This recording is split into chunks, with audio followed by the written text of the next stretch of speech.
जी हाँ दोस्तों, बात करेंगे देश दुनिया की सबसे बड़ी खबरों में पहली और सबसे बड़ी खबरें बताएंगे जो सोशल मीडिया पर वीडियो बहुत तेजी से वायरल हो रहा है। दरअसल आपको पूरा वीडियो इस वीडियो में दिखाएंगे। उससे पहले बता दें, अगर आप भी गोदी मीडिया को भारत में बैन करना चाहते हैं तो लाइक करें इस वीडियो को, चैनल को सब्सक्राइब करने के बाद इस घंटी को दबाना बिल्कुल ना भूलें और कमेंट में लिखें जय हिंद। आइए हम आपको दरअसल पूरा वीडियो दिखाते हैं जो सोशल मीडिया पर बहुत तेजी से वायरल हो रहा है। देखिए इस वीडियो को। जय माता की मित्रों, मैं धनेश्वर महतो। आप सबको याद होगा 19 जुलाई जब प्रधानमंत्री जी चीन के ऊपर जब ये बोल रहे थे कि ना ही कोई हमारी सीमा में घुसा है, ना ही कोई हमारा पोस्ट कब्जा हुआ है, उसी समय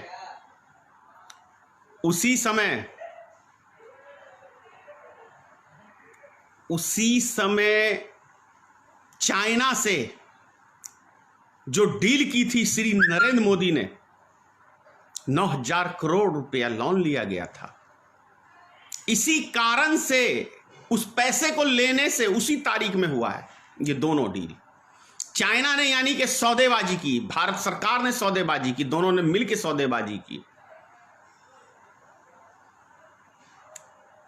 भारत की जमीन का जो आज चीन के कब्जे में नरेंद्र मोदी के शासनकाल में है, जो पार्लियामेंट के अंदर राजनाथ सिंह ने, जो हमारे रक्षा मंत्री हैं, उन्होंने खुद कबूल किया है। इससे बड़ा कौन सा प्रमाण चाहिए कि देश का रक्षा मंत्री कह रहा है पार्लियामेंट में खड़ा होके, और शर्म से नरेंद्र मोदी पार्लियामेंट के अंदर भी नहीं गया, पता है ना, जवाब देने के लिए। तो चाइना से हम लोन लेते हैं। कितनी भूखमरी हो गई है भारत को या कहें नरेंद्र मोदी को पैसे की कितनी भूख हो गई है, इससे आप अंदाजा लगा सकते हैं। कहां गया वो पैसा लेके? 9,000 करोड़ रुपया जो चाइना से लिया गया है, वो पैसा कहां गया? क्या जवाब तो दे ही नहीं सकते ये, क्योंकि जवाब देंगे तो पब्लिक जूता लेके दौड़ेगी ना। लेकिन सच्चाई एक ऐसी चीज है, वो कभी दबती नहीं है। आप उसको लाख दबा लो, एक झूठ को छुपाने के लिए 100 झूठ बोलना पड़ता है, तब भी वो झूठ ही रहता है। तो प्रधानमंत्री ने सौदा किया था हमारे 20 जवान के शहादत का।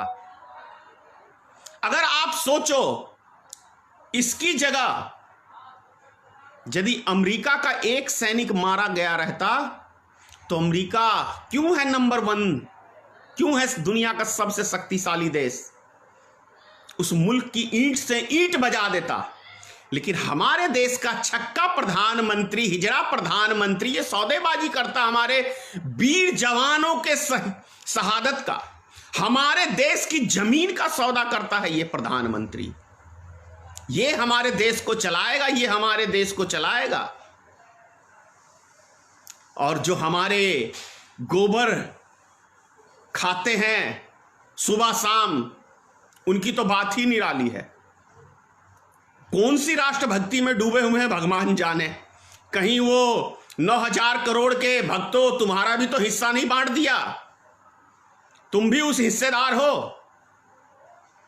हमारे देश के वीर जवान शहीद के, जो आपके गुरु पिताश्री श्री नरेंद्र मोदी ने जो सौदेबाजी की चाइना से, उसके कितने % तुम लोग को मिले? कितने % खाए हो इस काम के लिए? मातृभूमि को बेचने का काम। ये आज 17 सितंबर, ये वही दिन है जो भारत को डुबाने वाला एक व्यक्ति जन्म लिया था, जिसका नाम है नरेंद्र मोदी। आज ही के दिन में यह मनहूस व्यक्ति, भारत की बर्बादी का व्यक्ति, भारत का मान सम्मान बेचने वाला व्यक्ति पैदा हुआ था नरेंद्र मोदी। आज ही के दिन में, आज ही का वो मनहूस दिन है जो भारत की सभी चीजें चौपट करके, आज के दिन में सोचो, जिस नौजवान को भारत के प्रधानमंत्री ने उपयोग किया था, वही नौजवान पूरे देश के अंदर आज कौन सा दिन मना रहे हैं? कौन सा दिन मना रहे हैं? बेरोजगारी दिवस। प्रधानमंत्री के जन्मदिन पे एक तोहफा दिया है इस देश के नौजवान ने। है किसी के पास भक्तों जवाब? इसी नौजवान के बदौलत सत्ता में आए थे ना, इसी नौजवान के बदौलत सत्ता में आए थे। और 5 साल के लिए इसी सरकार ने प्रतिबंध लगा दिया है कि किसी नौजवान को हम एक भी नौकरी नहीं देंगे। 5 साल के लिए भक्तों, कभी सुने हो? कभी सुने हो? अब कहो कि यह भी राष्ट्रभक्ति है। जिस नौजवान को सपने दिखाया था इसी प्रधानमंत्री ने, जिस नौजवान को सपने दिखाया था इस प्रधानमंत्री ने कि ये नौजवान देश का भविष्य हैं, देश का भविष्य, यानी कि उस भविष्य को खत्म कर दिया। 5 साल, जिस व्यक्ति की मान के चलो आज 30 साल आयु हो चुकी है, 5 साल बीतने के बाद 35 साल हो जाएगा, मिलेगी उसको नौकरी? किस लिए कोई बीटेक की पढ़ाई करता है, कोई इंजीनियरिंग करता है, क्या कहते हैं, कोई पीएचडी करता है, तमाम सारी पढ़ाइयां करने के बाद अब ये 5 साल तक ये देश के नौजवान, हमारे भविष्य, डिग्री लेके रोड पे घूमते रहेंगे, लेकिन इनको कुछ नहीं मिलेगा। तो सोचो, जिस मां बाप ने अपने बच्चों को अपना खून पसीना बहा के 1-1 रुपया जमा करके अपने बाल बच्चों को पढ़ाया लिखाया कि मेरा बेटा इंजीनियर बनेगा, मेरा बेटा डॉक्टर बनेगा, मेरा बेटा प्रोफेसर बनेगा, मेरा बेटा टीचर बनेगा, स्वाहा स्वाहा स्वाहा स्वाहा। क्या भक्तों, तुम्हारे भी बाल बच्चे हैं या नरेंद्र मोदी की तरह रंडुए हो? अब ऐसा रंडुआ तो नहीं चाहिए देश को जो देश ही डुबो दे। पहले तो हम बड़े आसानी से कहते थे कि भाई मैंने अपना घर बार बाल बच्चे सभी मैंने इस देश के लिए छोड़ा है, राष्ट्र के लिए छोड़ा है। लेकिन ये चीज क्यों नहीं मोदी जी बोलते हैं कि मैं प्रधानमंत्री बना हूं तो किसके लिए बना हूं? ये तो बोलना चाहिए ना। अडानी और मुकेश अंबानी के लिए प्रधानमंत्री बने हो, भगौड़ों के लिए प्रधानमंत्री बने हो, उनको बचाने के लिए। ना ही तुम्हारा दाऊद इब्राहिम आया हिंदुस्तान में, क्या समझे? वो जो डेली सुबह शाम सुर्खियां बनती थी न्यूज चैनल की इलेक्शन के टाइम के अंदर, नहीं आया। ना ही तुम्हारा नीरव मोदी भागा वीजा, भारतीय जनता पार्टी की सरकार ने दिया। नीरव चौकसी भागा वीजा, इसने दिया भारतीय जनता। यानी 38 भगौड़े हैं भारत के, अभी 38 भगौड़े जो भारत का पैसा लेके विदेश भागे हैं, वो 38 भगौड़े भारतीय जनता पार्टी ने वीजा दिया। तुम किस हैसियत से नरेंद्र मोदी को अपना बाप मानते हो, भगवान मानते हो, राष्ट्र का मतलब सबसे बड़ा भक्त मानते हो? और ये राष्ट्रद्रोही प्रधानमंत्री है, ये राष्ट्र को बर्बाद करने वाला प्रधानमंत्री है। किया है बर्बाद की नहीं किया है? बोलो। हजम नहीं होएगा। अगर तनिक भी राष्ट्र से प्रेम है भक्तों, राष्ट्र से यदि प्रेम है तो पूछो अपने आका से कि आखिर हमारे वीर जवान चाइना ने शहीद किए, क्या जरूरत थी आपको उससे कर्ज लेने की? क्या जरूरत थी उससे चंदा लेने की? पीएम केयर फंड के अंदर नौटंकी चल रहा है देश के अंदर, क्या नौटंकी चल रहा है? नौटंकी में तमाशा दिखा के वाहवाही ही। नौटंकी से देश नहीं चलता श्रीमान नरेंद्र मोदी जी, नौटंकी से देश नहीं चलता है। देश संविधान से चलता है, ठोस इरादों से चलता है, रणनीति से चलता है, जुमलेबाजी से देश नहीं चलता है। अरे आपको तो आज के दिन में शर्म से चिल्लू भर पानी में डूब मरना चाहिए। ये वही नौजवान है जिन्होंने आपको माथे पे बिठाया था, और ये वही नौजवान है जिसने आपके जन्मदिन के ऊपर बेरोजगार दिवस मना रहे हैं देश का। आप किसके बने हो नरेंद्र मोदी? बोलो। मां के तुम नहीं बने, बाप के जब तुम भागे थे घर से, तो आपके पिताश्री का हार्ट अटैक हो गया था इसी से। मां को पल पल मरने के लिए छोड़ दिया, घर वाली को जिंदगी भर तड़पने के लिए छोड़ दिया। किसके बने हो? और जब देश का प्रधानमंत्री बने हो तो एक एक नौजवान का भविष्य खत्म कर दिया, एक एक किसान का भविष्य खत्म कर दिया, जो आज पूरे देश के किसान रोड पे आए हुए हैं। कौन है आज के टाइम में प्रधानमंत्री के साथ में कुछ ये 2-4 हजार जो ये फेसबुक या ट्विटर पे या उस पे जो ये अपने चेले पाले हुए हैं, वही है आज, वही है सिर्फ आज। तो किसके लिए जी रहे हो मोदी जी? किसके लिए? राष्ट्र प्रेम, देश प्रेम का पाठ पढ़ाते हो और खुद देशद्रोही का काम करते हो, देश बेचने का काम करते हो। यही एक जुमला तो है जो हिटलर भी राज किया था। राष्ट्रभक्ति के नाम पे ही हिटलर जर्मनी में सत्ता में आया था, और आप भी राष्ट्रभक्ति के नाम पे ही आए हो। 1% ऐसा नहीं है कि हिटलर के गुण आप में नहीं हो। अरे हिटलर ने, एक प्रेमिका थी हिटलर की,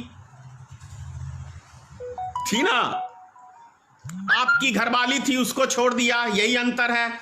और फिर आप गुजरात के, जब गुजरात के मुख्यमंत्री थे तो एक लड़की की जासूसी आप भी कराया करते थे, कराते थे ना, दोनों मिलके, गुरु चेले। एक चेला अभी हॉस्पिटल में है क्योंकि वो पूरे देश की बद्दुआ लिया है, पूरे देश की बद्दुआ लिया है। और आपको भी जो अब मिल रहा है वो देखें। दूसरी चीज क्या है कि आप, ये मित्रों की भाषा हिटलर की ही है। और जिस तरीके से अभी जो आपके ये अंधभक्त हैं सभी विपक्ष को देशद्रोही कहते हैं, तो ये गुण हिटलर का ही ये दिया हुआ है। वो इसी की किताब पढ़ के ये देश चलाओगे। और जानते हो ये अंधभक्त जो वहां पे थे, वहां भी अंधभक्त ही थे। जब तक पूरा जर्मनी बर्बाद नहीं हुआ तब तक उनकी अंधभक्ति टूटी नहीं। उसी तरीके से इस देश को 90% आप बर्बाद कर चुके हो। इस देश की इकोनॉमी को 90% आप बर्बाद कर चुके हो, 10% बच गया है। अब जो ये 5 साल बेरोजगारी होगी तब ये सारी अंधभक्ति दूर हो जाएगी। 5 साल में आपके शासनकाल में किसी को एक नौकरी मिलेगा नहीं कि आपका फरमान है, मेरा नहीं है, मैं तो कुछ हूं ही नहीं। आपका ये फरमान है, तो 5 साल बाद अंधभक्ति दूर हो जाएगी देश की जनता की। और जो आपके भक्त हैं, मुझे तो लगता है कहीं ऐसा ना हो वही जूता लेके आपके पीछे पीछे दौड़े। ये समझना पड़ेगा। क्यों मैं आता हूं डेली? मुझे प्रधानमंत्री बनना है या एमएलए बनना है, एमपी बनना है, मुख्यमंत्री बनना है, कुछ नहीं बनना है धनेश्वर महतो को। ये अंधभक्तों समझ लो, मैं जो इतना बड़ा रिस्क लेता हूं आपको जगाने के लिए, मुझे कुछ नहीं है, मुझे अपने राष्ट्र से प्रेम है। मुझे पता है कि राष्ट्र कहां जा रहा है, कहां ले गया ये गद्दार देश का प्रधानमंत्री जो हमारी सेना को मरवा के राजनीति करता है। ये गद्दार है प्रधानमंत्री। दुनिया डरती होगी इससे, मैं नहीं डरता धनेश्वर महतो। सारे विपक्षी दल डरते हैं, तभी इसके खिलाफ मुंह नहीं खोलते थे। ये कलेजा धनेश्वर महतो का दिया हुआ है विपक्षों को, और देश के नागरिकों को कलेजा देने का काम मैंने किया है। क्या डरना, कोई अमर होके आया है इस संसार के अंदर। संसार की यही सच्चाई है कि जो आया है उसको जाना है, तो फिर डर कैसा, क्या चीज का डर। मैं जीऊंगा अपने राष्ट्र के लिए, मरूंगा अपने देशवासियों के लिए। मुझे कोई गम नहीं है कि नरेंद्र मोदी मुझे मरवा देगा, जेल में डलवा देगा, सरवा देगा। इन चीजों से धनेश्वर महतो नहीं डरता, क्योंकि मैं जो संघर्ष किया है अपनी लाइफ में ना, वो हर दिन एक संघर्ष ही किया है, प्रत्येक दिन संघर्ष किया है। तो इन सब चीजों से धनेश्वर महतो को कोई डरा नहीं सकता है।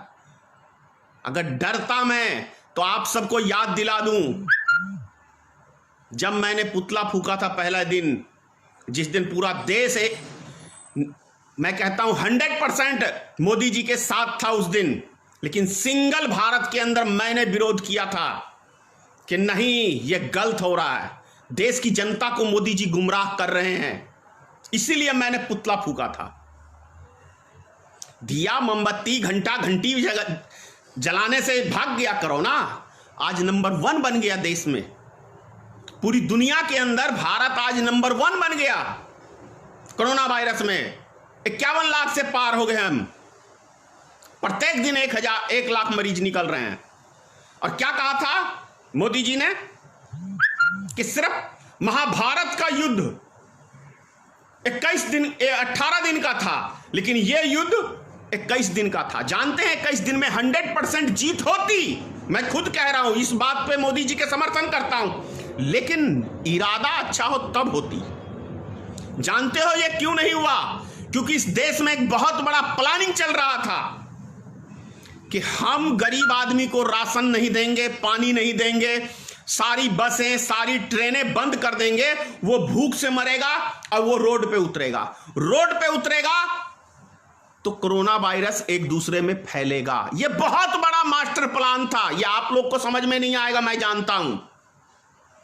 जब भीड़ से दूर होना है और घर में पैक होना है, तो यह सरकार की जवाबदेही है ना कि यदि 21 दिन के लिए कोई पैक हो गया है घर में, तो उसके लिए 21 दिन का सरकार का काम है। चाहे वो किसी की सरकार हो, मैं ये इसमें भाजपा या कांग्रेस की बात नहीं कर रहा हूं, मैं आम बात कर रहा हूं, हर एक व्यक्ति के लिए बात कर रहा हूं। सत्ता में किसी भी पार्टी का शासन हो, उस सरकार यदि किसी चीज पे प्रतिबंध लगाती है तो उस सरकार का काम है, जैसे विदेशों के अंदर सरकारों ने किया, उनके घरों में राशन पहुंचाया है, सब चीज पहुंचाया है, उसी तरह से भारत सरकार को, राज्य सरकारों को दिशा निर्देश देना चाहिए था 2 दिन मीटिंग करके कि एक एक व्यक्ति के घर में इतने इतने दिन का राशन पानी।